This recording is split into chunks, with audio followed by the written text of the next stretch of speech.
there's a few things that I tell people, and I'm having a lot of those conversations right now, and a lot of team members are having those conversations, the same conversation right now. The first thing is take a step back and really evaluate what you want to do, because this potentially could be an opportunity for 5 years from now. You look back and it could have been the best thing that ever happened to you, because you really maybe you weren't in the best job with the best company, with the best leader that you wanted to before all this. Unfortunately, COVID happens, you get laid off, but you have this opportunity. Really write down what are the things that are important to you. It could be commute time, could be time with family, it could be a different industry, it could be a different occupation altogether. So write down those things. Then I think a lot of people emotionally put it in their head that, hey, I'm going to find something else in 4 to 6 weeks. Now that very well could happen. Okay. But you cannot have a false sense of reality of maybe the timetables, because I think emotionally and mental health wise, if you have false expectations, you potentially might be letting yourself down. Hey, I'm going to find something in 2 weeks from now. I'm going to find something in 3 weeks from now. Even in a pre-COVID great economy, the job search takes at least a couple months, right? So maybe add a couple months just so you don't let yourself down of finding that opportunity that you're looking for.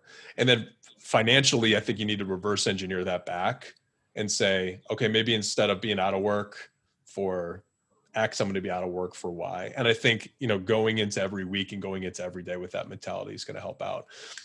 Tactically, I think why you asked the question, you have to be networking.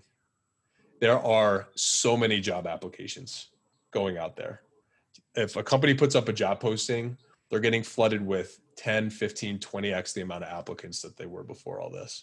And recruiters is one of the occupations that got laid off the most through this, corporate recruiting or furloughed. Like internal, the internal HR function. Internal HR functions. So they're shorthanded and they're getting more on their plate.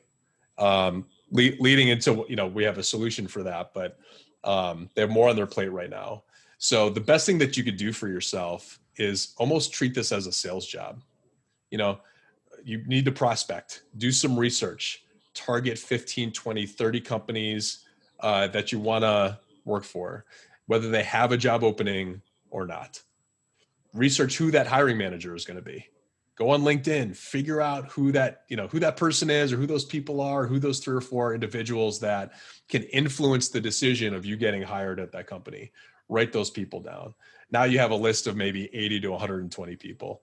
Reach out to those individuals one by one on LinkedIn. Connect with them, grab their email address, follow up with them that way. And then just like I tell my sales team or any salesperson out there, you can't just do it once. Wait a week, follow up with them again with a personal message. Give them value drivers on why you think you're a good fit for that and what you can bring to that organization.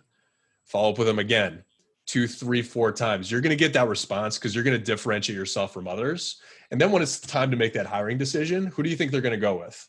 Of course. The thousands of applicants, but the go-getter that's really showing that they want to be part of my organization, and they're showing that they're persistent, and every message that they sent is super professional.